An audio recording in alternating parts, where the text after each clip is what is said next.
Yeah, I switched it. It's crazy as hell.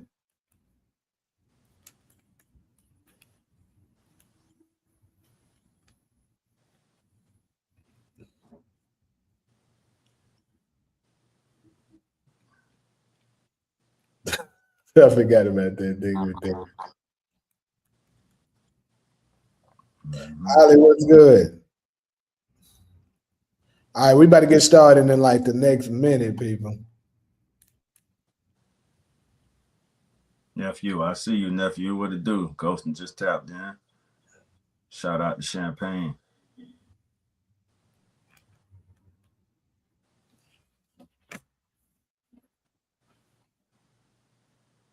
What's up with you, Golson? Mm. That's crazy. He from Champagne too, because I don't know that many places outside of Chicago as far as Illinois, but I had a family member that had a contract job in Champaign, Illinois. So it's ironic that he from there. I wanted to go up there too. I didn't get a chance to make it up there. Yo, my boy, all the way. You already know. Ghost nephew, ain't nobody in that comment section like Black Chat Chronicles, man. We about to take this thing over as long as we got the community with us. And people might read 2 or 3 comments. Ain't nobody in the comment section like Black Chat Chronicles. Y'all let that be known. Oh shit. Major part of the show. All right, so we better go ahead and get started. And first and foremost, there goes Solo. There she I'm goes. gonna go ahead and say everything that we're about to discuss in here is for educational purposes only. We're not saying that any of this that we're saying is 100% true. This is you can take how you want to take it with it. We just giving out the information, and you do with it whatever you feel. Right. With that being said, we're gonna go ahead and get started. First thing I want to cover, I don't know how many of y'all are aware of this. Last night, first off, I was up. I ain't go to sleep till 5 o'clock in the morning. But so yeah, I'm on zombie time right now. I seen late last night, well, I guess early in the morning, that your boy Donald J. Trump, your 47th president, basically tweeted and said to the public that he, because I actually mentioned this not too long ago that Barack Obama basically was on a podcast and he confirmed that aliens are real, right? And Trump followed it up and said Obama made a mistake, basically even speaking of that because it's supposed to be classified documents or whatever. But like predicted, like I told y'all, he's gonna tear this whole system down. That's what he's gonna do. And he said, basically, Donald Trump said, "Fuck it, this nigga want to talk about it. I'm about to release the files on everything we got on it." So pretty much, for all of us that are curious of whether or not these things are real and wants to know more information on it, the government has been kind of hiding stuff for the longest. They kind of told us recent years that they do exist, but pretty much he has stated that he's about to release the documents on what they have. And I'm going to play a quick little clip of Trump speaking on just that. Well, them reporting on what Trump is about to do. Trump, that's a funny ass dude. Yeah. Everybody don't give a fuck it up. None. Directing federal agencies to release government documents that discuss extraterrestrial life and other unexplained aerial phenomenon. Now, I've got to say this was not the breaking news that I was expecting to have this hour, but it's certainly one of the most read stories as well this morning. So you've got President Trump that's gone onto Truth Social, and he's saying that the US will start to release files on aliens and UFOs. There's a little bit of nuance to this, but I think one of the major things to watch or to understand about it is that the former president, Barack Obama, was recently on a podcast where he was asked about the existence of aliens, whether they were real or not, and Obama essentially said, he said they're real on this podcast earlier this month. And so President Trump is saying that was classified information. He shouldn't have been releasing it. And the reason that he now wants to actually make these documents public, President Trump says, is also to essentially get Barack Obama out of trouble. That's the view of President Trump. But of course, this is something that Barack Obama has also been talking about on social media and giving sort of his side of that conversation and what he said on the podcast. Yeah, and it does seem, without having the benefit of having heard the actual statement, right, from the former president, was that the hedge, it didn't, based on what he said on social media, made it seem like it wasn't a statement of objective fact, but something that you could deduce based on the fact that it's just, space is just massive, and the probability that, we're not alone speaks to the fact that there could be actually extraterrestrial life. I can't believe we've spent a lot of time on this, but it's fascinating, I think, in some ways.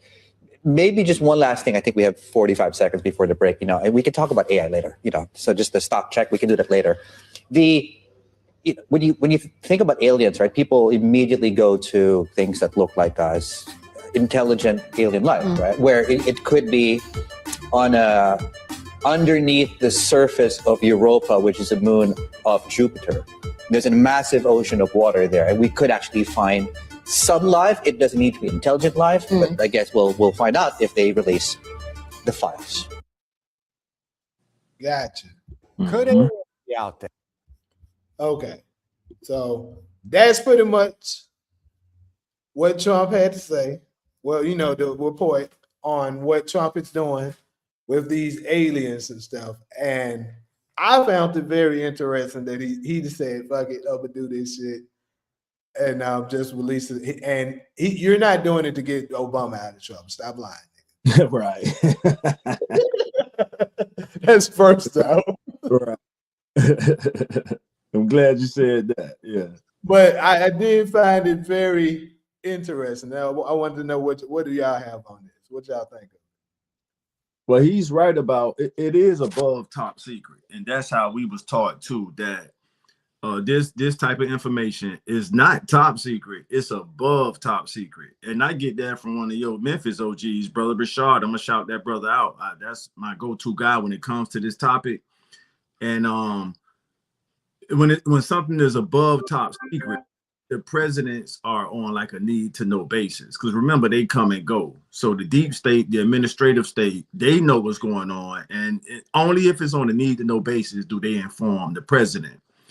And because the U.S., I wrap my point up with this, because the U.S., as we've often said, is the global superpower.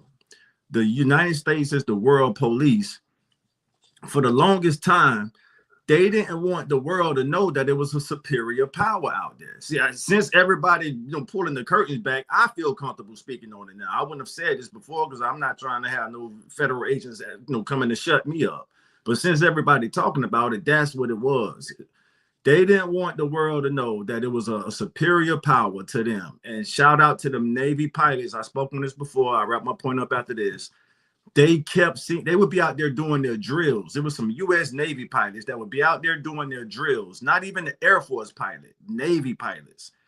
And they would come back to their base, I guess, and tell their colleagues, their comrades, hey, man, we seeing some shit out there flying around, and it ain't a foreign nation, and it ain't us. Like, so they want to know, hey, does the government have some stuff that we don't know about? And their colleagues or comrades kind of kept mocking them. Like, yeah, you guys see some UFOs out there, huh? And then one day they looked up and actually clocked them with the sensor equipment. And it was able to bring the evidence back to the base. And that's what really that's what ripped the lid off for the public to where they can start letting us in on what's going on. And so that's the beginning of it, but it started matching a lot of the stuff we was taught growing up. I've been knowing about this stuff since middle school, but when you can't prove something, you're a bit hesitant to talk about it. So that's where we are right now. It's my excitement is that hopefully it brings Earthlings closer together as a real United Nation. You know how we got the United Nations, but everybody know who really run this motherfucker.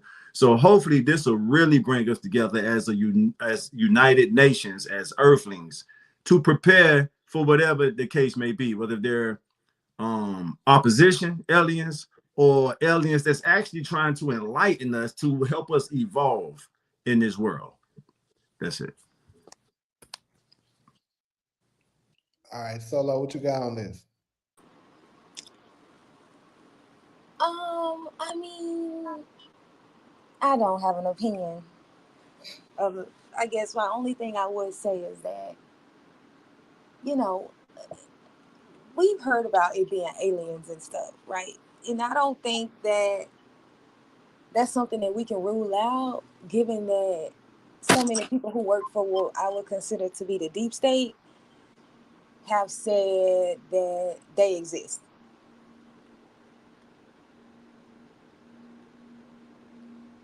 So Yep. is it aliens? Probably.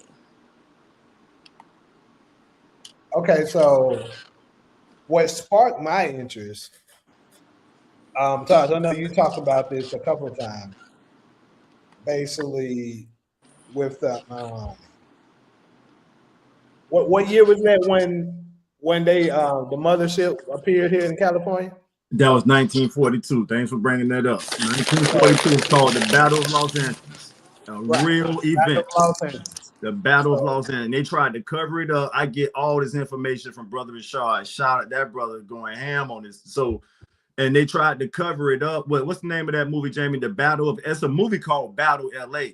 So when you look this stuff up, you kind of get redirected to the movie and not the true to life event that actually occurred over Los Angeles in 1942 during World War II. Back, you got it, Jane. So yeah, it makes me curious of whether or not they're gonna put that in. Like, is he gonna release that? Like, to let the people know, look, at some point in 1942, there was a mothership that showed up. We unleashed multiple missiles and shit like that to try to attack them, and we weren't able to budge. We weren't able to put a dent in that motherfucker. Right. So basically, as all powerful as America is, it's another being that's out there that's inferior. I mean, that's superior to us, and that's going to make people start to question a lot of things. A lot of things. Mm-hmm. And I believe it's linked to some of the topics that we have had. We're gonna dive deeper into this Sunday on Black Chat Chronicles. I think it's gonna play a very important part, because we're gonna cover the Great Tribulation this coming Sunday. That's so spoiler alerts. That's one thing that we're gonna dive into this coming Sunday. But I think that's gonna play a pivotal role in, these end times, where we're gonna become familiar with these things. And in my opinion, I believe the Messiah will show up with one of these things that they're speaking of. Mm-hmm. We'll touch on that, Sunday. I'm not trying to dig that up too much now, but yeah, I think it's very linked.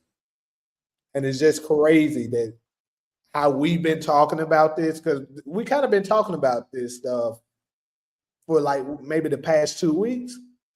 And Trump so happened to just say he's going to release the documents on what they have on it. I want to speak on this real quick too. Trump, he's been driven to one up Obama ever since that correspondence dinner. Well, Obama kind of poked him with a joke, like, Trump, you'll never be the president. And Trump was like, okay, hold my bill. He told the person sitting next to him that I'm making that part up as far as the hold my bill part. But ever since then, Trump been on a social warpath to one up Obama on everything. And so when Obama beats him to it, you know, like you said, I agree with you 100%, Jamie. Trump, like, I'm the president, nigga. Why is you leaking shit out? You know what I'm saying? So when Obama leaked that out on a podcast, Trump, like, here he go again. I don't want to use the N-word speaking as I'm Trump, so I'm gonna keep that. Although we know he said it, but anyway, this is very good.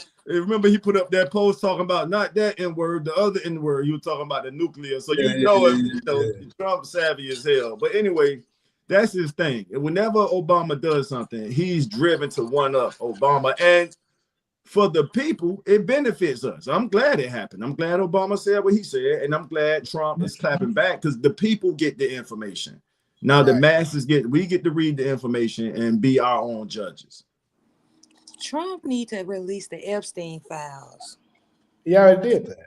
Nah, they said that they have released 62% of the Epstein files. They said there's millions of documents that have not been released.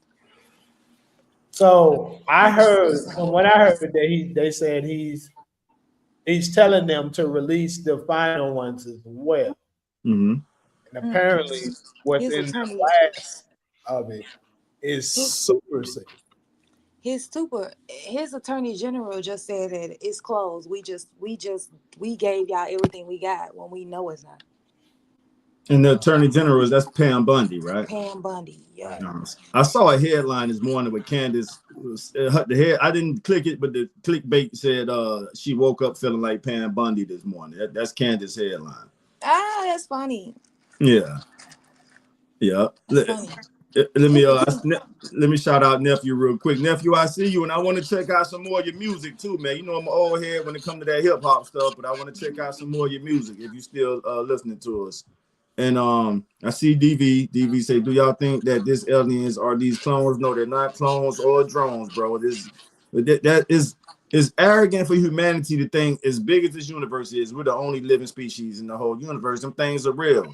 All I see for me, I believe them aliens are either angels or demons. I believe they're angels. If they were demons, they would have been took this world over.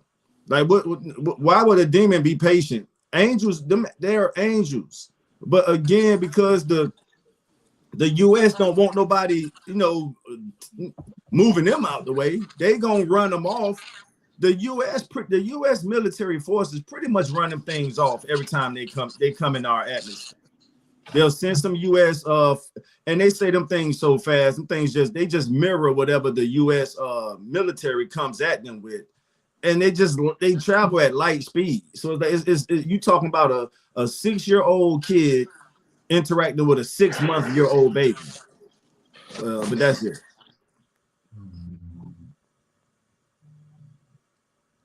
Pam Bundy, AG. Hey, all I see for me, I've been knew you was woke, but you way woke than I thought you was. If you know about William Cooper and all that stuff. That's why I put it on here. I was about to address that comment.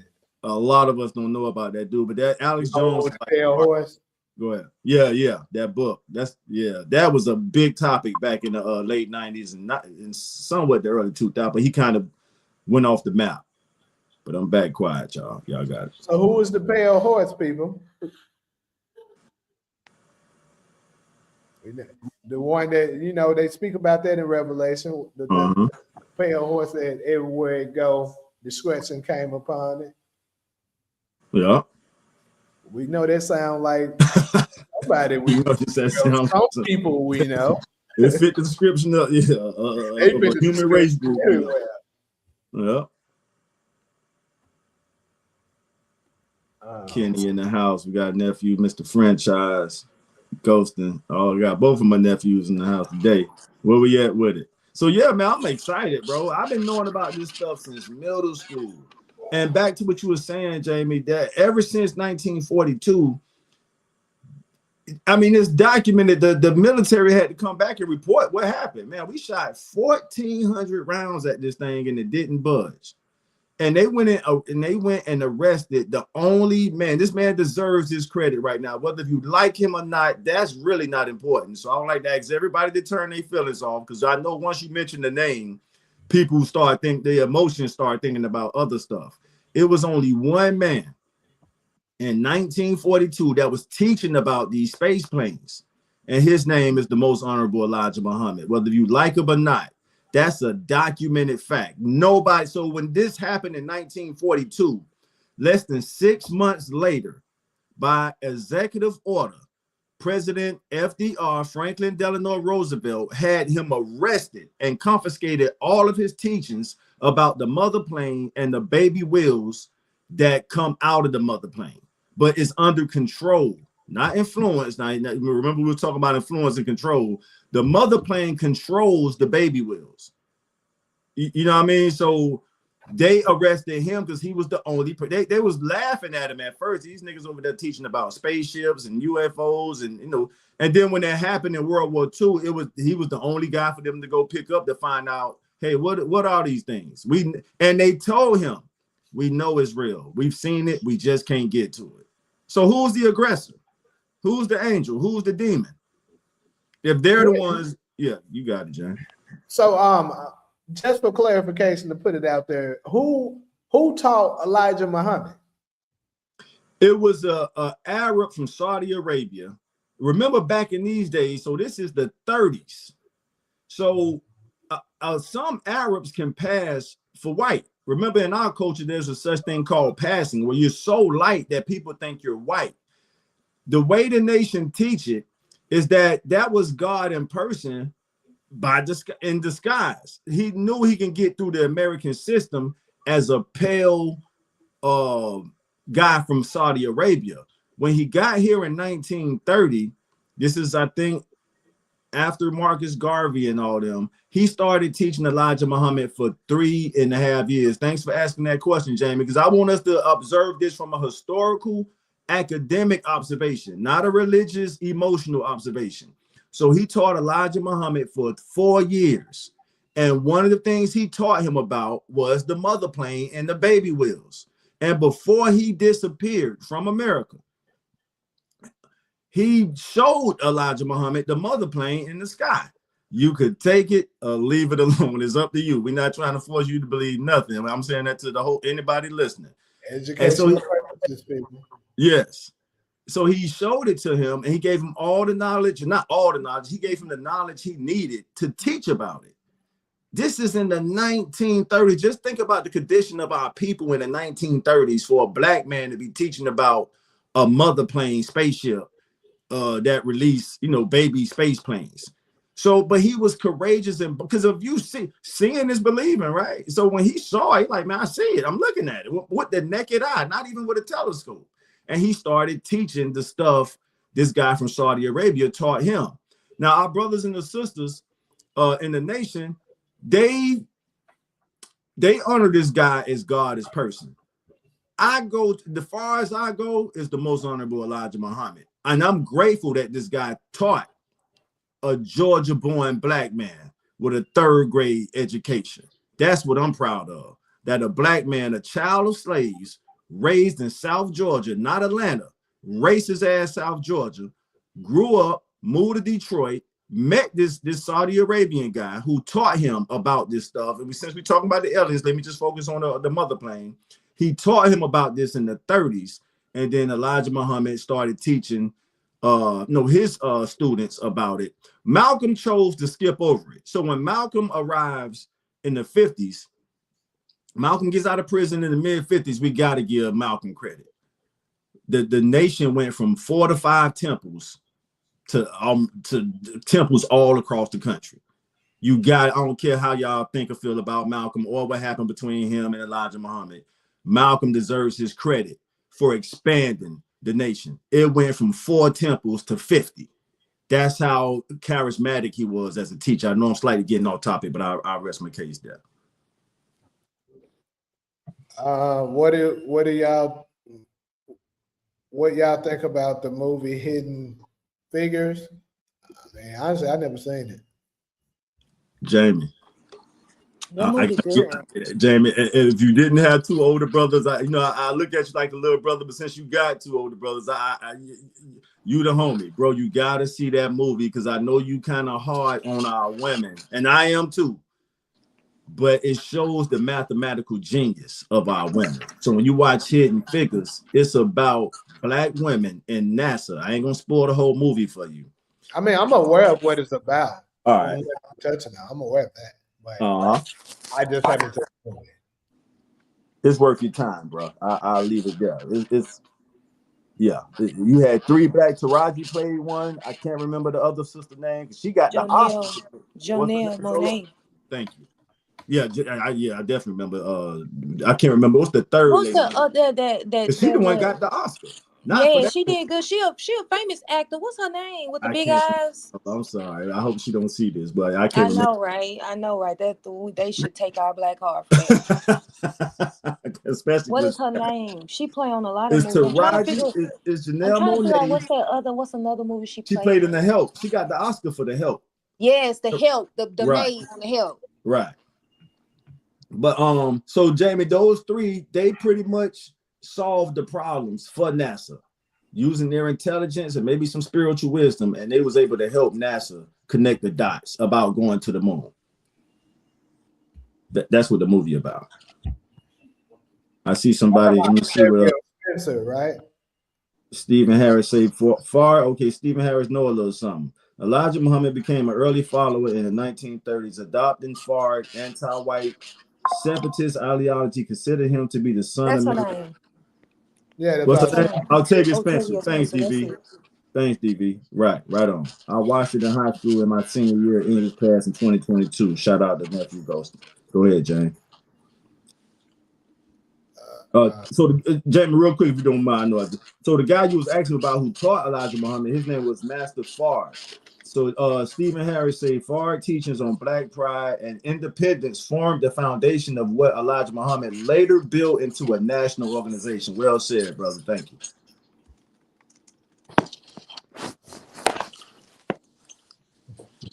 I watched it in high school in my senior year English class in 2022. Yeah. And people, you got to remember, man, people, Black, I want to speak to my people right now, Black Americans in the United States. You know, we emotions hold us back. And we'll, as our expression goes, we'll throw the baby out with the bathwater because of our emotions. Now, if our different teachers, whether if it's Malcolm, Farrakhan, Elijah Muhammad, Muhammad Ali, extract the positive knowledge they taught us. You know, whatever their differences was, that's on them. Yeah, Malcolm was a huge loss for us as a community, but Malcolm made his mark. You know, and I don't separate any of them. I learn from all of them. So if you ask who's Malcolm teacher, it's Elijah Muhammad. Who's Elijah Muhammad's teacher? It's that Saudi Arabian dude, Master Fard. I don't know who his teacher was, but who was Muhammad Ali teacher? Malcolm X. You know what I'm saying? Who was Farrakhan teacher? Elijah Muhammad and Malcolm X. Malcolm X mentored Farrakhan. And we killed each other every day across this country. So they had their issue within their nation. Things went the way it went. It was painful to experience, but we shouldn't let our emotions block us from extracting the facts of life to improve our quality of living.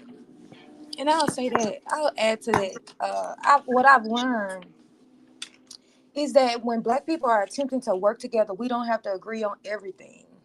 If we can agree on one thing and work on that, progress that, then that could move us forward. Like maybe we don't agree on religion, but we agree on that we need to replace the school system, or we need to do this for our kids, or do this for economics. We don't have to agree on everything. We could disagree. You could be a Christian, I could be a Muslim, but if we can agree that we need to do this to help our community, then that's what we need to be doing. I'm not worried about who you going to church.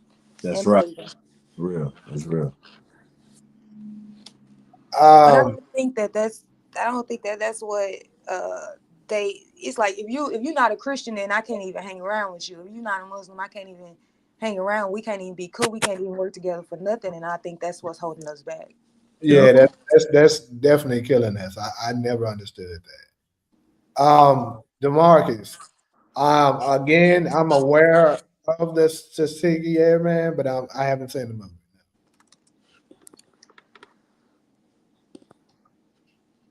I think it's like the first black fleet of airmen. Yeah, pilot. Yeah, World War II. Yeah, those brothers.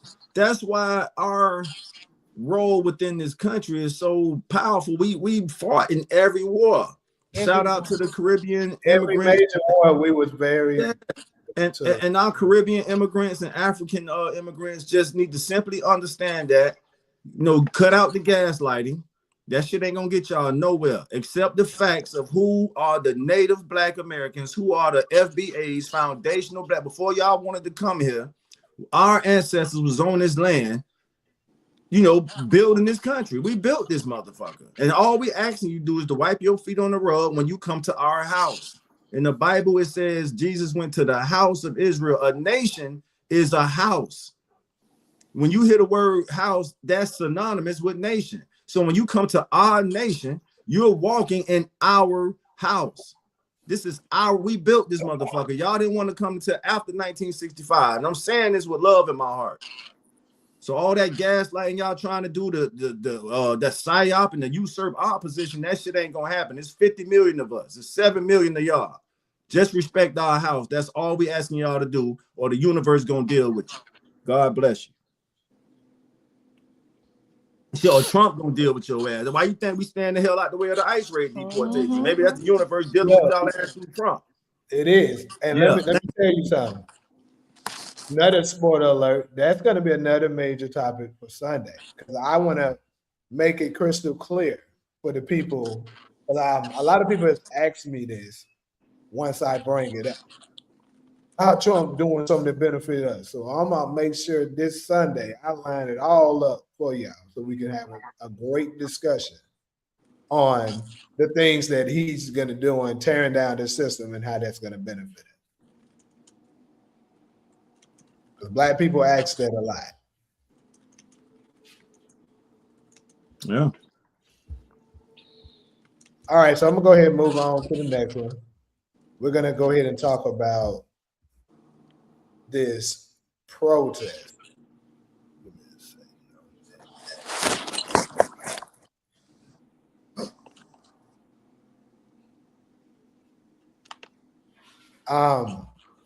So I'm not sure who's aware and who's not, but there is basically a major strike that the people living in the States are planning to do in response to the Epstein files and all the egregious and atrocious, terrible events that's taken place with all of the rich celebrities and political figures that's involved with it. And pretty much there hasn't been any arrest or major, discipline that has been done to any of these people. So it's pretty much sending the message that, hey, they untouchable. They did it, big deal. When actually that's some pretty thick bullshit that's been going on.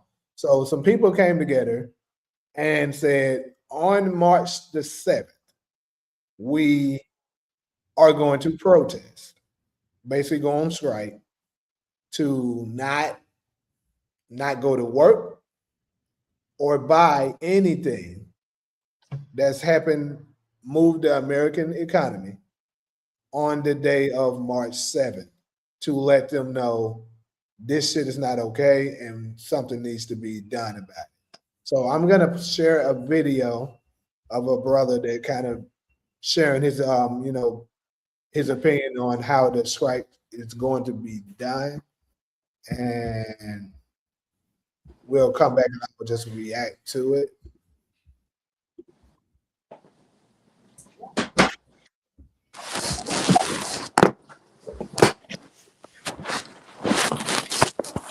YouTube's down. I want to talk about something very important. On March 7th, 2026, we will go on strike for as long as we can. With the release of the new Epstein files, a lot of people have been saying that we're not angry enough. We should do something about this. So a woman on TikTok proposed that we go on strike for as long as we can with the start date of March 7th of this year. This means no going to work unless you're first responders, so like doctors, nurses, and stuff like that.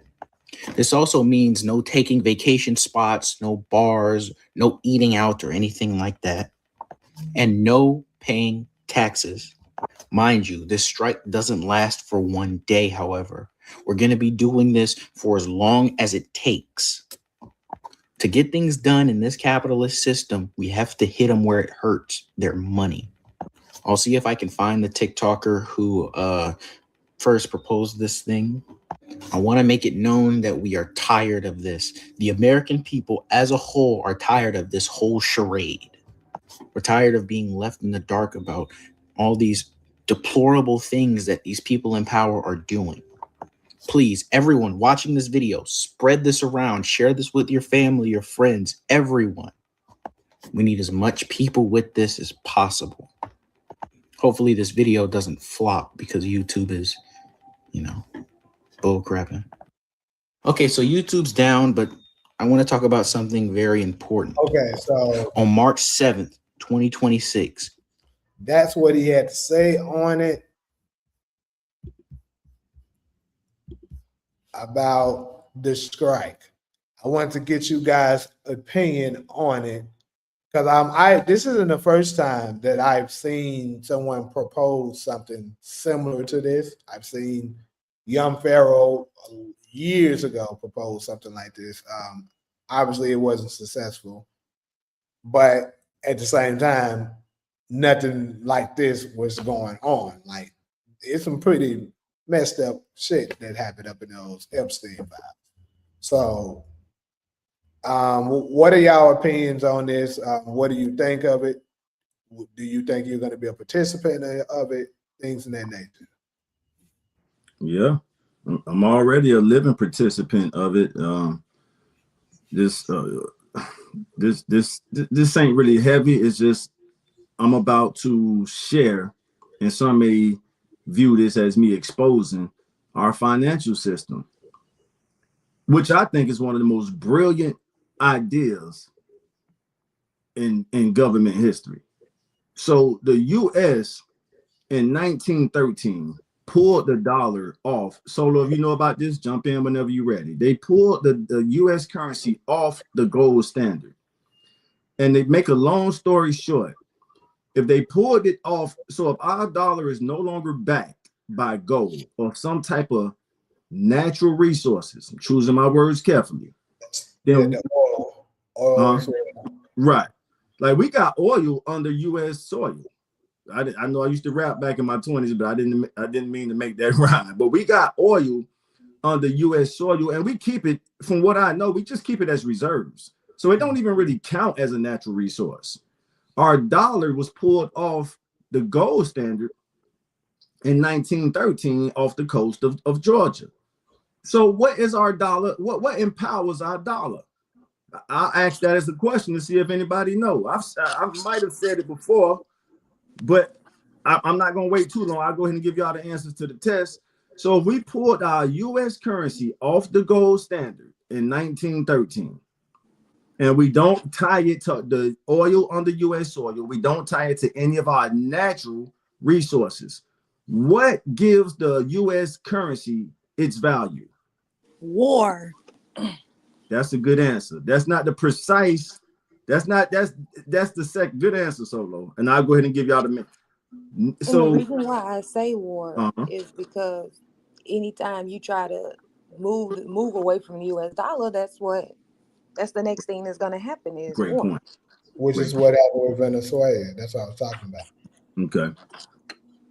All right. So before we get to that, and I'll go ahead and make my point and pass the mic. Before we get to war, and I kind of gave everybody a hint by saying natural resources, because if anybody ever worked for a corporation, they have a department called what? Human resources.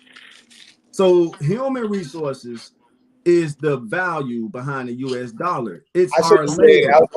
I was gonna say us, the culture. It's us. That's what was gonna be my answer.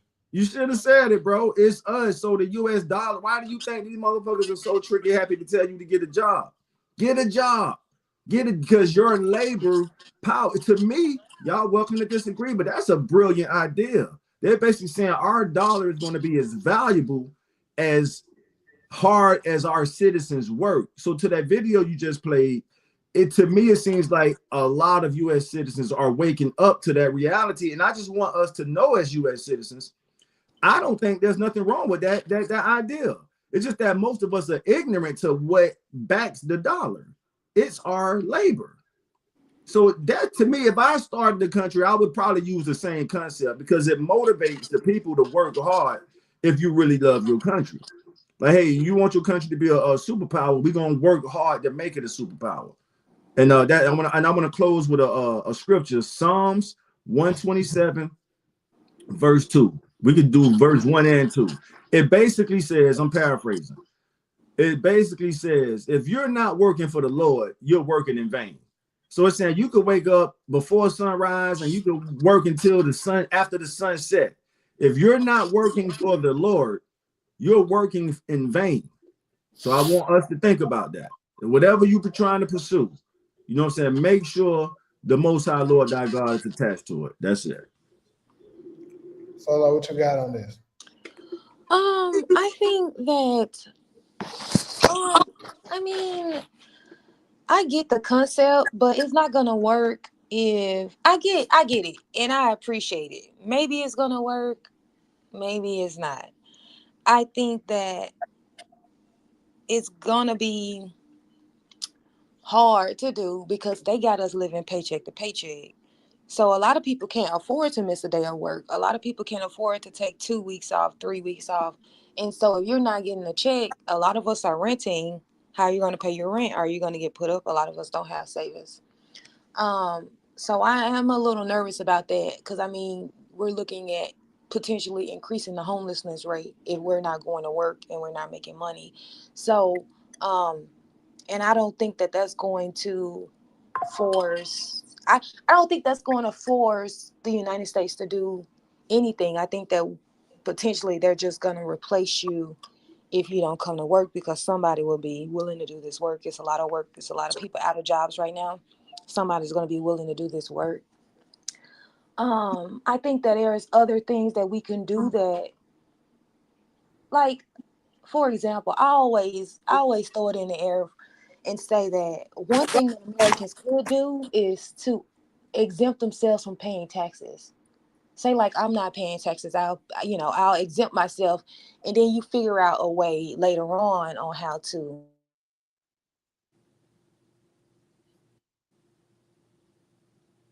something that I think about. But I am nervous about how successful that's going to be.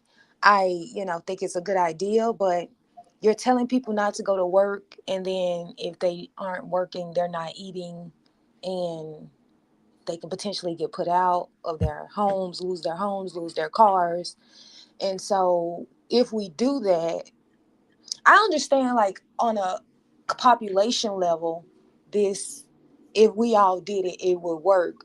But if only 2%, 3%, 5% of us do it, I think that unless you have money that's going to be able to sort of back you up on that, then you may face some scrutiny or individual consequences for not showing up to work and doing all of that. I think that, so that would just be my thing. Is just on a widespread. If I'm looking at us as a population, of course that's a good idea, but for individual people, they're going to be affected. So maybe not. So maybe it's going to bring up a lot more things that people are going to have to deal with, given that they're going to miss a check, and a lot of us can't miss checks. Okay, so my opinion on it, I mean, that's basically what they're gonna be banking on. They know that niggas gonna think that. So they're like, we ain't worried about that shit. Because they're gonna be too afraid to lose their shit to do it. Like maybe a small portion of folks will do, but if a large amount of people did it, it would absolutely collapse them. It would work. They ain't gonna be able to find nobody. If enough people do it, they ain't gonna be able to find nobody to replace that. The only option after that point, at that point, would probably try to enforce more AI, maybe to try to replace some shit. But if it's some things that AI can't replace at the current moment, they would feel that because if you evict, let's say, for the sake of argument, let's just say 10% of the population decide to do it. You know how many people they would have to replace? That's a lot of people. 10% of the population, we almost got 400 million people. So we basically talking about 400,000 some people, you know, not going to work and not paying taxes and stuff like that for it. And they said not just for a day, but to continue it as long as you could. Let's say they keep that up, that 10% was to keep that up for 2 weeks. They would feel that. And Yeah. there's nothing like you can't replace 10% of the economy. There's no way they can do that. Mm-hmm. That's a huge reason why they didn't want to. They were talking about not releasing the Epstein files, and Trump was like, "No, we're gonna do it." They said, "We're gonna do it." He said, "Fuck it, we're gonna do it." But they were saying if we were to make arrests, that's the reason why they're not arresting people as well.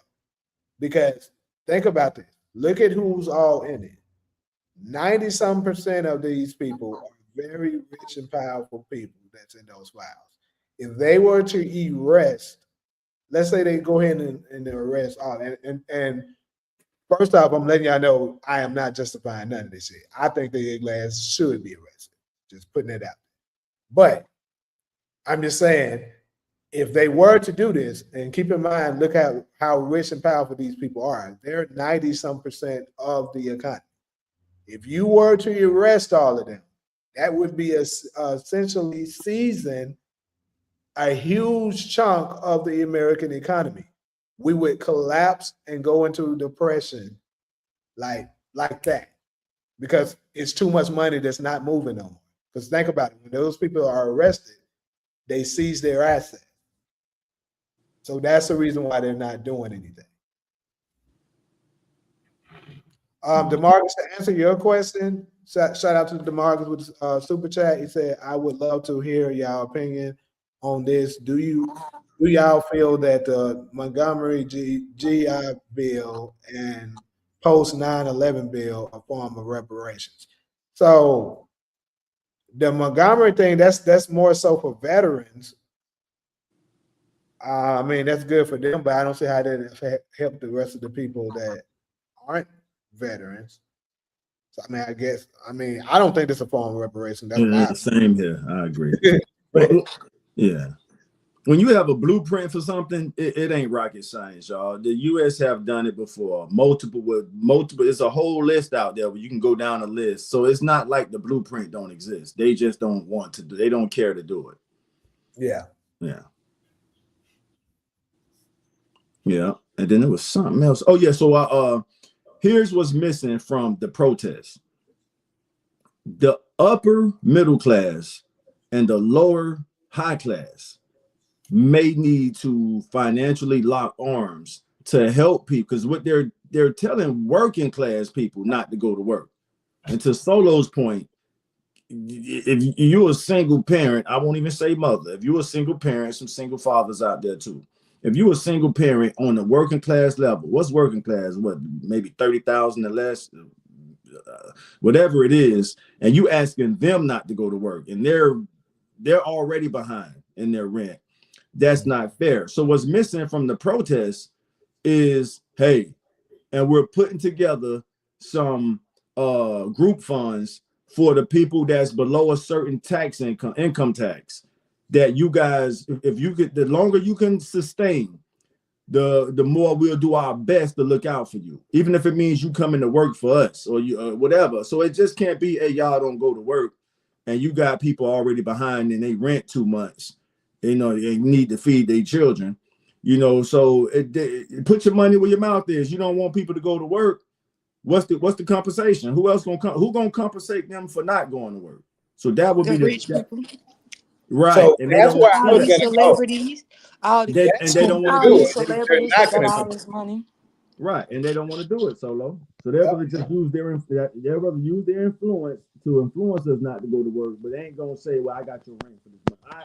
I'll pay 30% of your rent." Your volume went down a bit too. Yeah, I keep putting my pinky over the my bad, y'all. Go ahead, you No. got it. What up, SG? We see you. SG clocked in. Go ahead, Jane. Why are black people quick to follow a bogus trend instead of thinking on their own? Well, the Because answer to that is simple. Majority of the people in the population, period, are followers. Majority aren't leaders.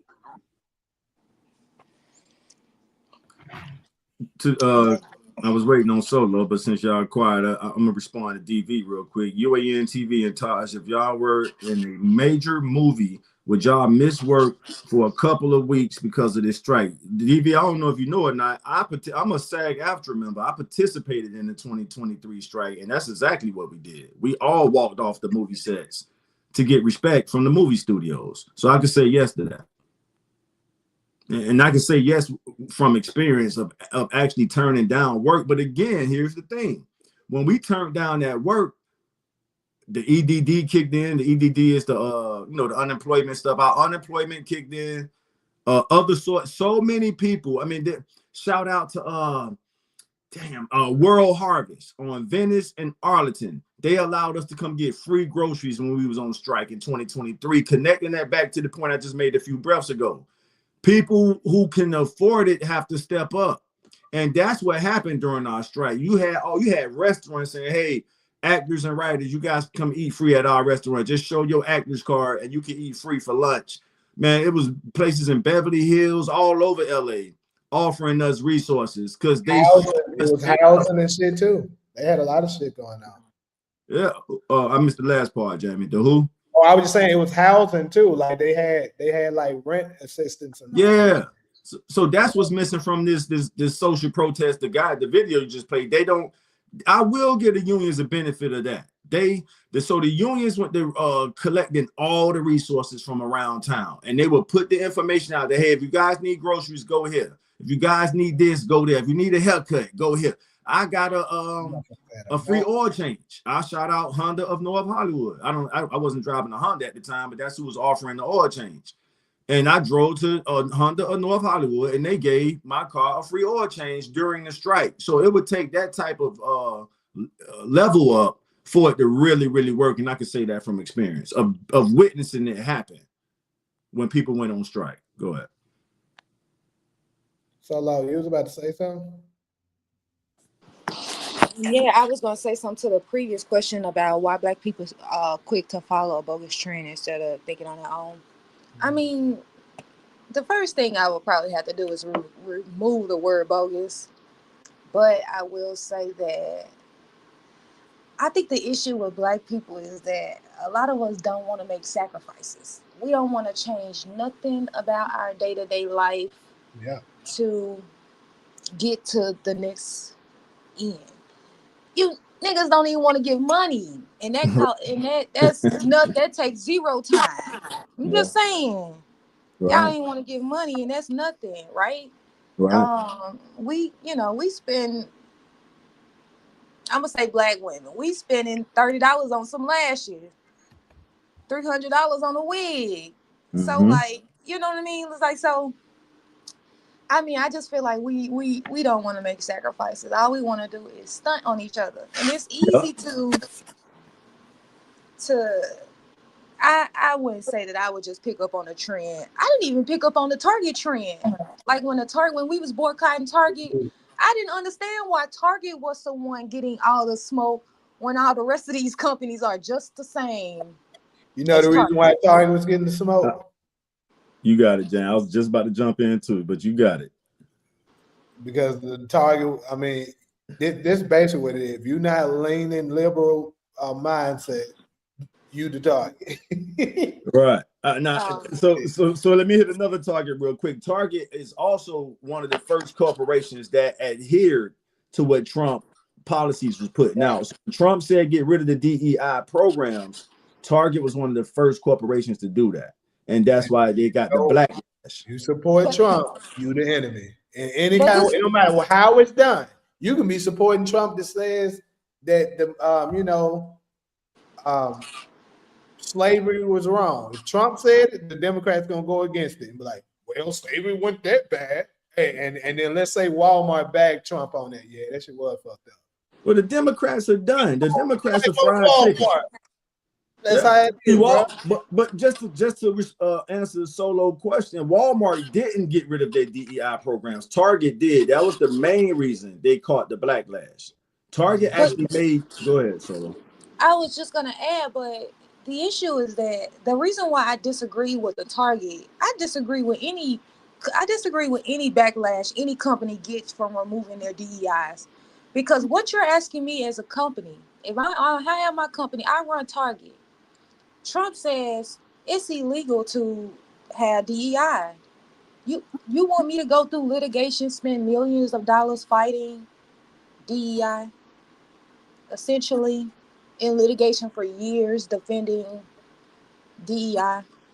You know what I mean? Like, I don't disagree with them removing it, because you can get sued for that. That's just like when affirmative action, when they were saying you gotta hire a certain amount or whatever it was they was implementing. So like, I don't disagree with them removing it, because I'm not gonna open my door up to litigation. But then that I think that is like, it was just a title. Like, it was DEI, it was affirmative action in place. Were we still getting discriminated against? Yes. So it's us that needs to make the changes, not looking for white people, white corporations to do it for us. But that black people love that white milk, though. We love that white milk, and we've been sipping on it for so long that it goes back to. We comfortable. Yeah, there you go. That's the word. We're so comfortable. Yeah. With the way things are that we don't want to change nothing. Right. To answer your question, DeMarcus, yes, we were referring to the actor and writer strike. Right. That's a great example of how to do it. We made the movie studios buckle. They was about to wipe the writers out. And I'm gonna go ahead and put this out there. The directors tucked their tail. Hey, you can tell them I said it. The directors was on board. They was on board for that bullshit. To wipe it out, right? Yeah, they were. And it was. I remember it. It within the same week, the DGAs made their decision, and SAG-AFTRA made our decision. And the DGAs chose to align with the movie studios, and SAG-AFTRA chose to stand in solidarity with the writer's strike. And the rest is history. It's just like, that's just capitalism. They want to get rid of any human, as many humans that I can get in my corporation to work less. That's benefit to me. Just like the self-scan, the U-scans in the store. If I buy 6 U-scans, I can replace 3 cashiers. It's just crazy. Like, that shit is crazy. And Solo, that's cool, but power that we as people do possess, but when it's not taking advantage of it. I mean, SAG-AFTRA and the Writers Guild fight against the the AI writers and the major studios. The victory against them is proof that if it's done correctly, it can be done. That's right. I mean, we went through the shit. Yeah. That was sad what they was about to do to them writers, bro. They was about to think about every movie you've ever seen and the movies that wasn't made. They was about to take all their movie scripts, which they probably still did, but it's just guardrails against it. And then it was going to run all the movie scripts in Hollywood history through their AI blender. And that's how they get the stories. So they run all the movie scripts from the first movie ever made to the last one made. They run those through the AI blender, and then they come up with new content. It ain't original content. They're just blending the script. So I felt bad for them. I'm like, damn, that's a cold deal for them to do it like that.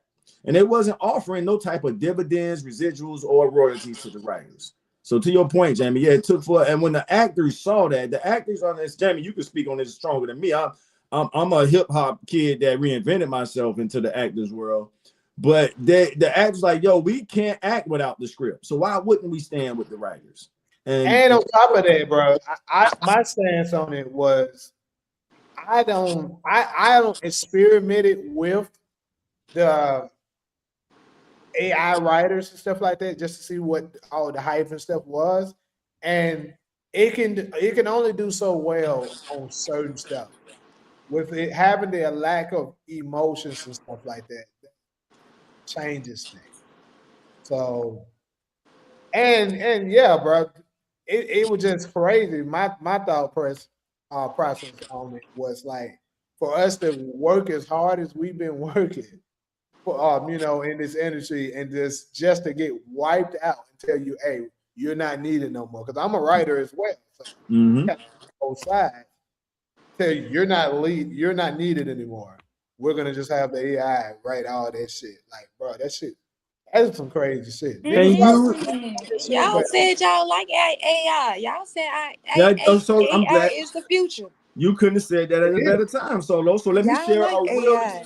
So Solo, let me share a real experience. You could have said that at a better time. 2 nights ago, I'm at a docuseries, Seen and Heard, produced by I think HBO, and Issa Rae is attached to it.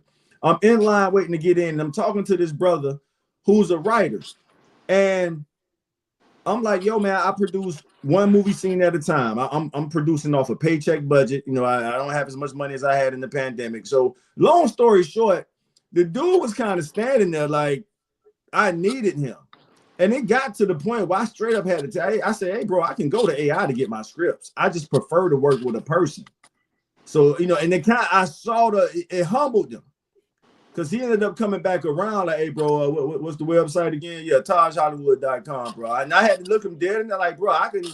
So to your point, Solo, it wasn't fair what the movie studios was about to do. I encourage all independent producers who can't afford to pay a writer to use AI. If you don't have somebody like Jamie helped me out when I needed a writer. He came through for me. If you don't have somebody like that, there's nothing wrong with going to AI to get you a story. And to Jamie's point, to add to Jamie's point, and I'll be done. Because you said something about the AI missing the emotion. That's what they was going to do, Jamie. Once the movie studios get the story from AI, from all the blended scripts and film history, then they bring a person in, probably just one person to add the human emotion. Yeah, it's right. Bullshit, though. Right. There's no doubt about it.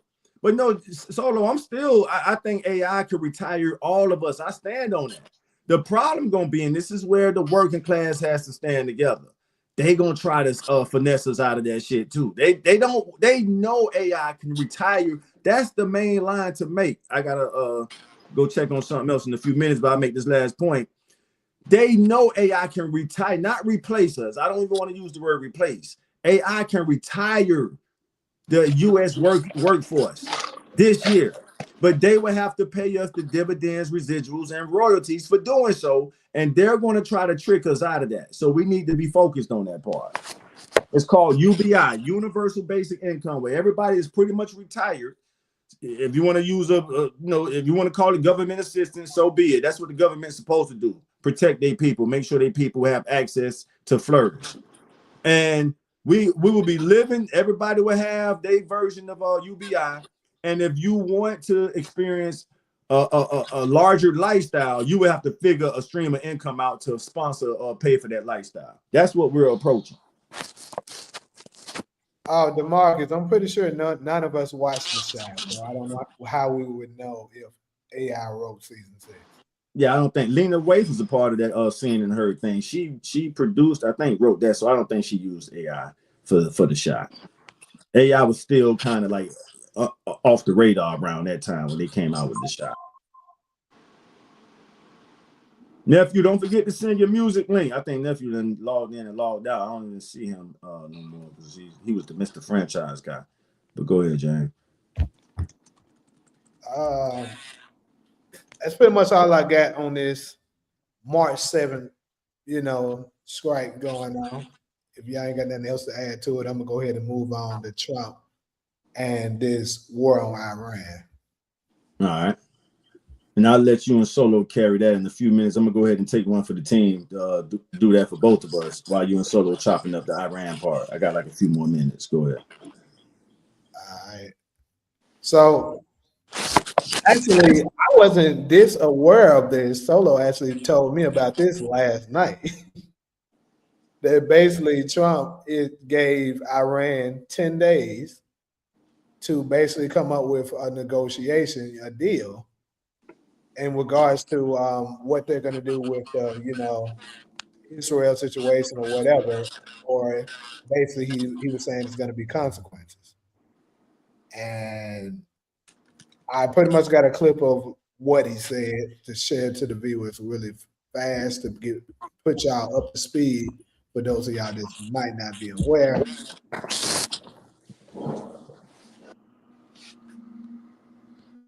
Joe tried to find it real quick.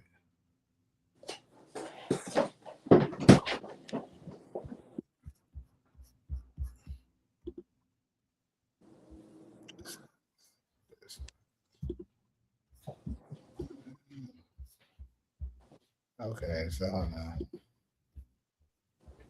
the stuff.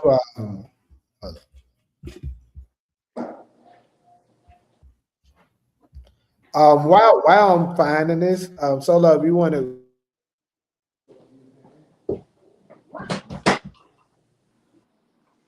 Well, if you guys don't know that, according to mainstream media, which you can take with a grain of salt, they say that Trump has moved a third of our military to the area of Iran, essentially surrounding them.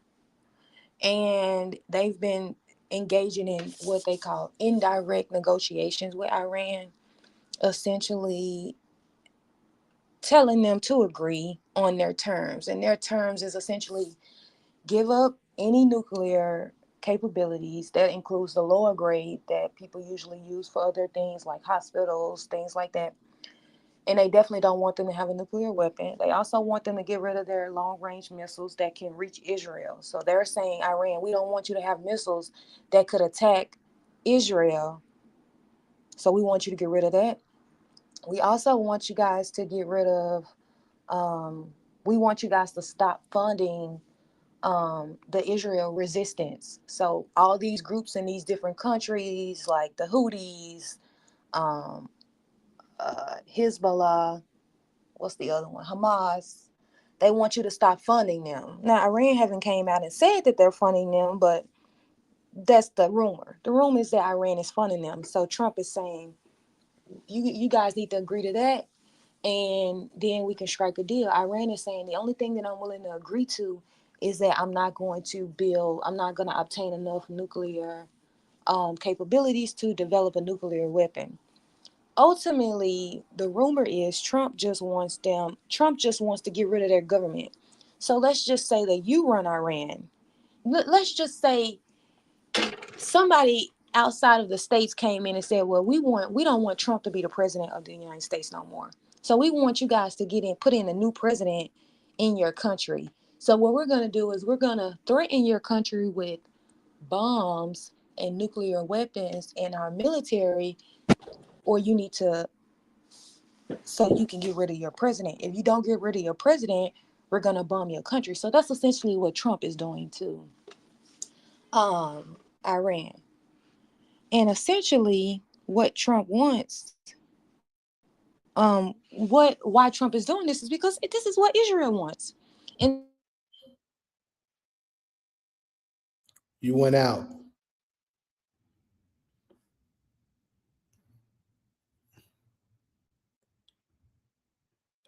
Yeah, you went out. Now you're on mute.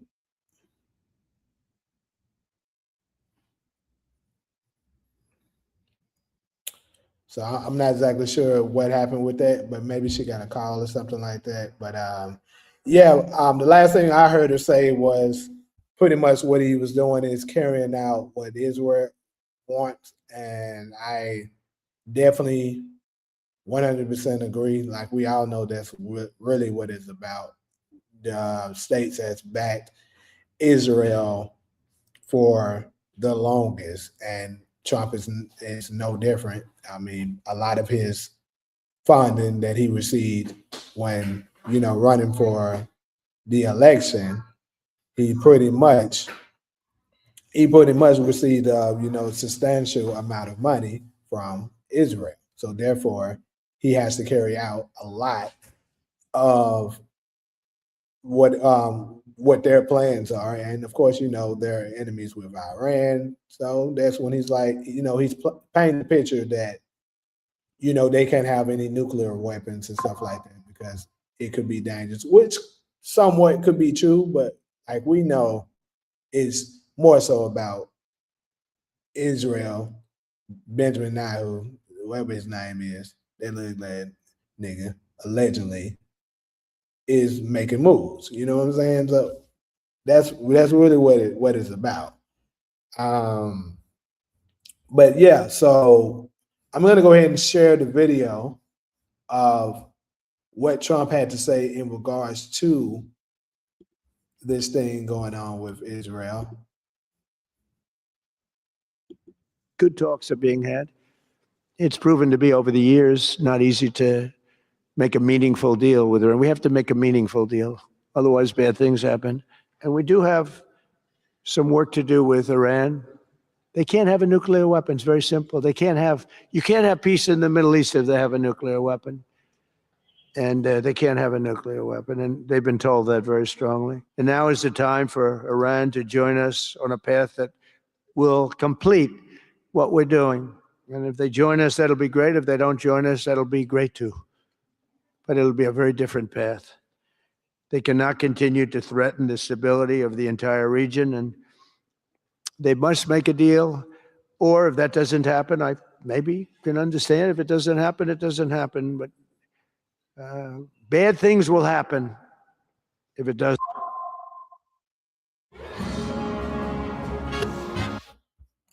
So yeah, that really quick, that was the little clip that I was sharing, kind of to bring you up to speed as quickly as possible of where he stands with the war on Iran. A lot of people believe that war is at our doorstep, and more than likely we're going to end up clashing with Iran over this nonsense. If you ask me, it's complete nonsense. My bad, y'all. My bad. You want to go ahead and finish up what you were saying?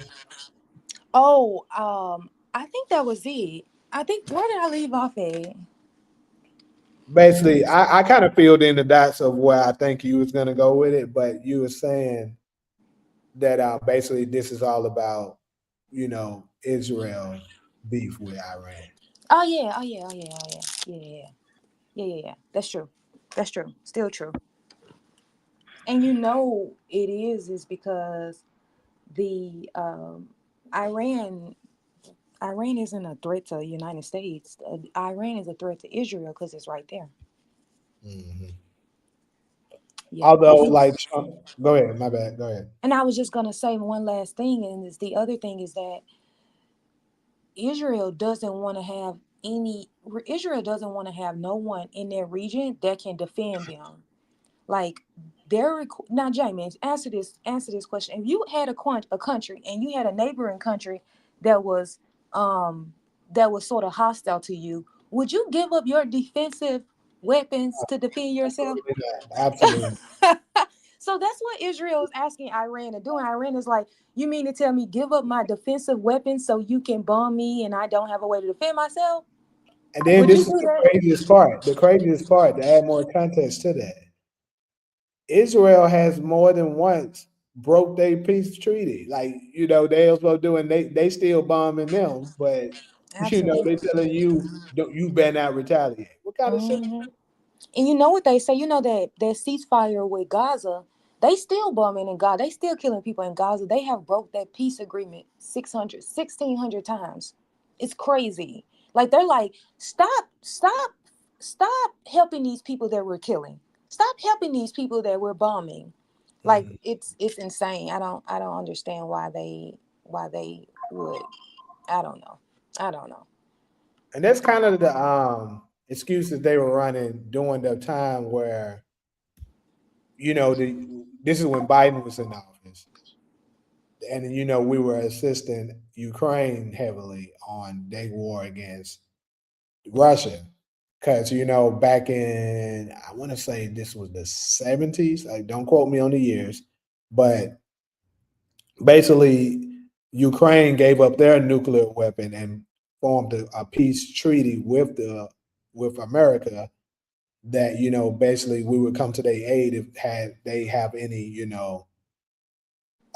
war beef with whatever country, because that was part of the treaty. You give up your nuclear weapons, and America will come to your aid if you need it. So that's kind of what they reasoning that they were trying to. At least that was their talking points. I was just about to add in. That was That's why I their had to talking create it. point. Yeah, that's what they were claiming. Yeah, But the reason why this war started was because they tried to bring Ukraine in as a NATO member, and Russia says absolutely not. Now, Jamie, let's play devil's advocate. Do you think that the United States would let Mexico get into an agreement with Russia, China, and Iran? Right? They have their own little group. You think the United States would let Mexico join that group and allow them to put Russia and Chinese missiles on the border of America? absolutely not. We know that. Absolutely not. So why should Russia agree with that? Why shouldn't they? Why would they agree with that? Which is a broken treaty. Ukraine was supposed to never become a part of NATO. I can't remember what their treaty is, but there's a treaty between NATO and, I think it was the fall of the Soviet Union, when they said that Ukraine would never become a member of NATO. They, first of all, they broke it multiple times because a lot of neighboring countries of Russia became NATO members. Russia was like, okay, you pushing it. But then they tried to bring in Ukraine, and Russia said, oh no, we going to war. Mhm. So it's, the shit that America's asking Russia and Iran to do is shit the United States would never do. I don't know why nobody has never asked them, would you allow that? Would you allow that on your end? Like that, like when they tell Iran to get rid of their missiles and their nuclear weapons, is Israel going to get rid of their nuclear weapons and get rid of their long range missiles, short range missiles, mid range missiles? Absolutely not. So why would Iran do that? Basically, they trying to make them sitting ducks that can't do shit, and I that you you know what I think it is? I think that they don't want an agreement. I think they want to go to war. It's yeah, like, this is I'm their gonna put excuse. you. This is their Yes, excuse. Absolutely. yes, exactly. A I'm going to put in an agreement that you cannot agree to without completely getting rid of your sovereignty, or we're going to war. So, then I really just want to go to war. So it Interesting is what time. it is. Interesting times. I'm curious to see what Iran will do in response to this. I mean, I know they're very proudful people. They might just say, "Man, fuck this!" Like they they giving us an impossible task. If we're gonna go down, we might as well go down fighting, bro. Fuck this. You know what I think? Here's my opinion on this. I've said this for quite a while now. I always felt that, because I keep telling people, when you're facing a bully, a lot of the times you don't have to be strong enough to defeat the bully. You just got to hit them hard enough to let them know you're not going to bully me around. And that's all it takes. So I talked about this last year, and stuff didn't really escalate as far as people were kind of anticipating that it would, but it might take place this year. All Iran has to do is put up a slight fight, to the point that neighboring countries might decide, man, this shit ain't right. We're gonna, Iran holding their own. Let's help them out. And then of course World War could spark after that. Well, And I was just going to add in there really quick. Russia and China sent their navy to Iran to do what they call it when they be testing missiles. What they call it? drills. So that's actually where I was gonna go. I've always said that it's crazy. Not that I need to do it, but if I wanted to, I can go back on my Facebook page right now. That goes all the way back to at least 2012, where I was saying it's gonna come a time where China and Russia will team up on us, and that's gonna like cause a major conflict. And I believe that something like this could be what it is. 'Cause I believe these other countries have always been waiting for a chance that where they could see America is vulnerable. And I would say at this point, we're probably more vulnerable than we've ever been because look at what's going on with our government. We can't even get along. Like that's one of the things that Trump has been saying about the government being too big. He was saying the difference between them, us, and other countries, and I think he was referring to AI when he was speaking of this, but the same rules apply. He said is that all of them are one nation. They chain of command is like, okay, this is what we're gonna do. Boom, that's it. With us, we gotta. Oh, what do you think? Let's vote. Let's vote. Let's vote. And then they come up with a decision. You know, the chain of command is way too slow. So, and then of course the Democrats are already trying to fight everything the Republicans are doing. The Republicans are probably going to fight what the Democrats are doing, even though the Democrats aren't in power right now. But that's making us very vulnerable overall as a nation. So, what better time than now to try to strike? But you know what the thing potentially is that a lot of people like to say, well, if Camilla was in Harris, it was in office, we wouldn't have done that, and that is just a complete Yes, lie. She that said her is- ass on that damn interview and said that she going to war with Iran anyway. That's why I keep saying it don't matter if it's the Republicans or the Democrats in office. They it's gonna do the bidding of Israel. They gonna do yeah, what Israel tell them to do. it's just one of them make them feel better, so they're gonna say that. But we know this is. I We keep telling them it's the it's same people. It's just done differently. That's mhm. it. I think the only difference is domestic policies. When it comes to international policies, they're all on the same page. They're going to do what my issue with people that vote that are Democrats is that we watched Biden fund a genocide. We watched him fund a war against Russia. Why do Democrats still have followers, supporters, or I, anything? That's everything that we are against they did supposedly. We're supposed to be against that. We're supposed to be pro-Palestine on the liberal side, but they showed us that they're not. So why would anybody? That's why so many Muslims voted for Trump this time.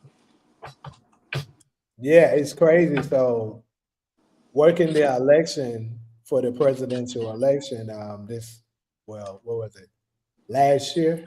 No, damn, bro, these years be flying. It wasn't last year, it was 2024. Mhm. But anyways, it was a guy that he's from Iran, and he was talking about that shit.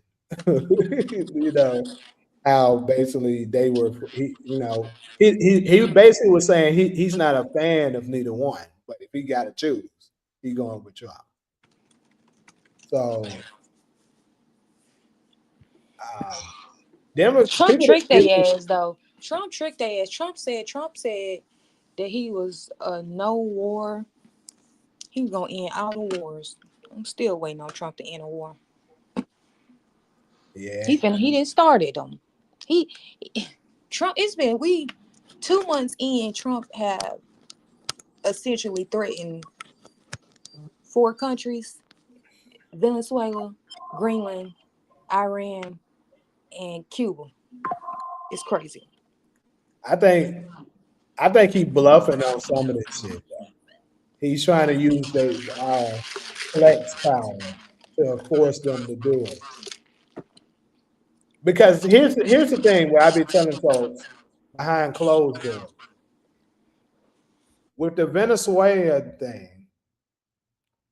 Um, it was more than just these people are being done wrong or they're having American America's dollar value is dropping rapidly, and Venezuela was supporting Russia and China's them new currency that they got going on. So they was like, hell no, that shit ain't about to happen. That's what Trump was like. We're gonna we're gonna go ahead and go and bomb Venezuela, so-called rescue these citizens that actually want this, take their president, that way we look like the hero, while also taking their oil and basically dismantling them the agreement that they were trying to form with China, so that China and Russia, so that the American dollar's value won't just sink down the toilet. But this is the thing, Jamie. Would America accept that from a different country? No, absolutely not. We know that. So if we was to say, China was to say, "Oh, we want Israel out of American politics. We want them out of the government. And if you don't do it, we're going to come in and bomb your country, bomb the White House, and kidnap the president." The Well, United States will go to war. Well, that's the luxury we have of being unfortunately, being the world superpower. We can do that. They can't. I'm saying it's right.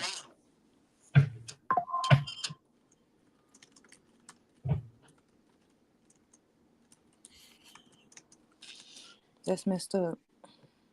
It's absolutely messed up. And I'm telling you, all these other countries, they wish they could take America down. Trust me, they know this. They're like, bro, if one motherfucker can just put a dent in their armor, I'll be there to help. Because look how long America has been dominant. We've been dominant for quite a while.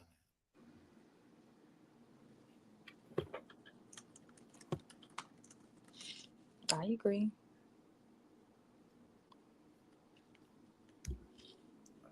So I guess his meeting was much earlier than he said. He said 11. But I'm gonna prepare to get ready to close this thing out. I wasn't gonna. We had an hour and a half now. So any last remarks and stuff on it can be anything in general. I wanted to question you about when you say the Great Tribulation. You talking about in the Bible? Correct. Oh, okay. Yep. Want to cover a lot of things that's supposed to take place. How we bear in those, how close we might be, because I think there's a lot of things up in there that has been, well, some of it I know for sure that's up in there that certain people believe that's absolutely not the truth, and I think that should be broken down more. And who knows, might make another play at showing you. Because I'm about to do some research, some heavy deep dive. Because I actually haven't done it yet, but I'm about to actually do some deep dive research to see if it's anything out there that's supporting the Messiah coming through childbirth. Oh, I'm excited to see that. Yeah, I know. I am too. I'm excited to try to, convince you. Yes, and Jamie, just know that I want to see it. I want to see that evidence after Christ. I know. I already know exactly what to expect. All right. Well, I'm excited. It's teaching me something. Each one teach one. Mm-hmm. Mm-hmm. So what time on Sunday? 5:30. I haven't decided that yet. Oh my God! Because you be changing their times every week. Every week, y'all, he changed the time from 4:30 my time to 5:30 my time. He just go back and forth. That's true, but to be fair, y'all, I'm a person. I don't have a steady job. You know what I'm saying? I don't have a job that I report to, so my shit varies. You feel me? That's why I be changing sometimes. Then gaslighting. It's at the same time all the time. No. What I said to you that day was that I know exactly what you're talking about. What I said is that it normally be at 3:30 my time, which would be what 4:30 your time. No, Jamie. There's It's some of the usually time I switch it to 5:30. nah, it's usually at 5:30 and you switch it. Because the time went back, right? So you started being at 5:30, 5:30, 5:30, 5:30. Then 1 week you switched it to 4:30 and then you went back to 5:30. Yeah, but like I said, majority of the time. Hello. Majority of the time is 4:30 your time. It's 5:30 my time, 4:30 your time. Majority is 3:30 my time. That's what I'm trying to say. Okay. I'm telling you, we go back and look at the records. Go and look at it. Majority of it is. Okay. Oh, well, it was nice. I like it was good. It was good. It was good. Did you see that Dr. Umar said that his school was done? School is done. What? You said the school is done. Yep. I did not know that. I would have reported that today if I knew. He got online. He said the school is completely done. He finna apply for his occupation, his certificate of occupancy. He's not on Instagram no more. They I banned haven't him on seen him. Instagram. I haven't seen him. I know that. That's probably why I ain't know. Yeah. But it Where was you some from? blogs that covered it.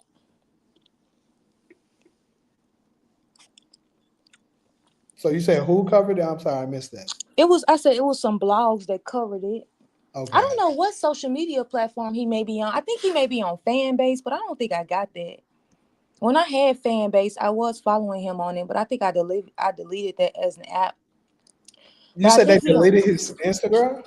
Yeah, they been deleted his Instagram. I knew I ain't seen him in a while. Yeah, I remember I texted him and it's like, where your Instagram? He's like, they took it away, but you can always text me. They took it away, my dear queen, but you can always reach me at this number. Yeah, I text Dr. Umar. I text Dr. Umar all the time. I He can be see him texting me. answering. I can envision in my head exactly how you replied. He said you can always. He said, yeah, they did take my Instagram, but you got the number, Queen. Yeah, I knew it. I knew it. Hey, I'm rooting for Dr. Umar, bro. Prove these folks Sure wrong. you are. I swear to you, I am. This is one thing about me. When I believe something to be one thing, and it's not in the positive light, I want you to prove me wrong. I keep telling folks this.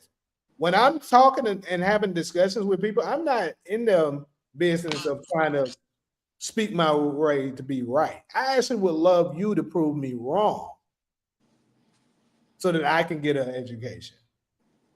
So, Dr. Umar, if you able to open that school, I would be the first one to praise you heavily on this channel and every channel that I have. Because that is something big. Absolutely. I'm just saying, for all the way it's been looking, it has not looked good. And I was a big Dr. Umar fan on a lot of time. I told you my only disagreement with him. I told you what it was.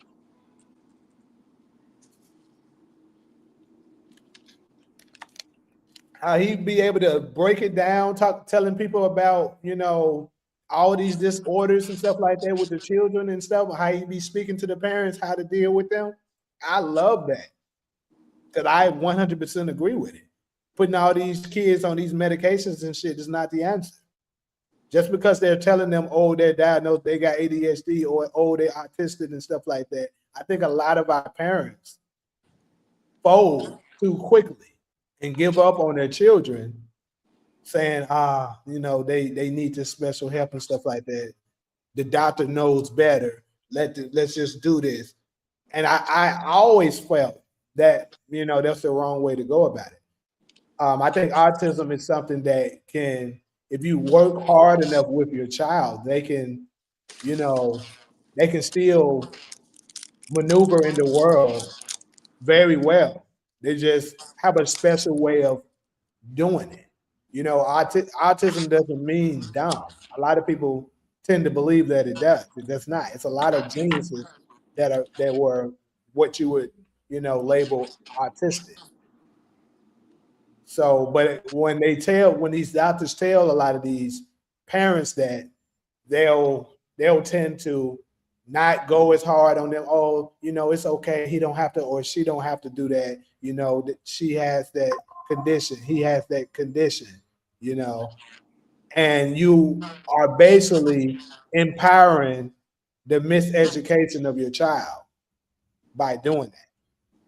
So big. I always gave him big props when it comes to that. And you know, with him, with his empowerment of, you know, building up the culture. Now, I don't agree with everything he says, but that's okay. We all are gonna have our own opinions on things. Like, I'm not super big. I would love for us to date in our community, but I'm not one to shame someone who does it because I understand. Hell no, I'm shaming. I know you are. I know Hell you. no, your ass need to go on a donkey of the day. I'm shaming. Fuck that. Hell no. We gotta have standards. We have to have a code of ethics. We have to I'm have a trying to black tell you, code. it's hard. It's hard for black men out here. Hell no. It is, bro. Hell no. You niggas, please. DeMarcus, I'm sorry, I'm just getting back to it, but I have seen the Beauty and Black trailer. I'm actually gonna share it on the channel and then do a breakdown. But yeah, with that, I'm just saying it'd be hard out here if everybody telling you no. What else are you supposed to do? Keep dating, keep looking for the person for you. Keep looking till you 50, 60 years old. It You ain't get that hard tired of to getting find rejected someone. eventually. Please. I'm telling you, you get tired of getting rejected. And then Then some go marry a white girl then, Jamie. Ain't nobody is stopping you. They ain't brought back Love in V Virginia yet. But when they can, I'm calling the hotline, reporting you niggas. hold up. What the hell? How did I get into this? I didn't say shit I'm about just marriage. saying, you said you tired of waiting, you tired of getting rejected by black girls. I said I go didn't marry say you a no, white no, girl. no, no, no, no, no, no, no, I no. said I you didn't go say marry a white me. girl so I can call I didn't say me. black code ethics on your ass so I can get your ass locked up. I didn't say me. I've never actually been with a white woman. I've never dated and been in a relationship with a white woman. But I'm just saying I understand my brothers that decide to go that direction because they get tired of. They like, man, I'm getting old. I ain't got no kids yet. Y'all gotta think, and then this is the thing. Y'all gotta think about this is the dilemma black men are dealing with. I really want y'all to understand this to a science. You weren't passed down anything by your parents, unlike a lot of the other ethnic groups. You got to build your shit up, work your ass out to become something, which most of us don't end up, you know, basically being able to meet the expectations that a lot of our sisters are putting out there. So you got to wait and keep, and then maybe when you get older, you finally, let's say, pushing 40, you finally able to achieve that. And then they try to tell you a PD. Oh, you can't date no woman. Y'all sick. Want to date a woman that's in her 20s and you 40, or in your 30s and they 30s and you 40 plus or 50. They tell us that. So basically, they telling you don't meet the credentials to date me at your younger age because you broke and you don't have the financial stability I'm looking for. And once you finally got that, you got to take them, and you're probably not gonna be able to have kids because they want you to date ones at their age, which not more than likely not gonna be able to bear children. And they probably already got especially in our community, already got kids of their own. That's a dilemma we're dealing with. Oh, okay. It's the truth. I didn't say it wasn't the truth. I just said, oh, okay. I'm just saying. So that's all I'm saying. The reason why I understand it for some of them to say, hey, I'm gonna go ahead and take that time.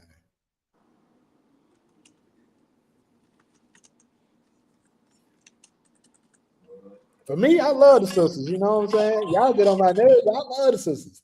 I want that's what I want. To each his own.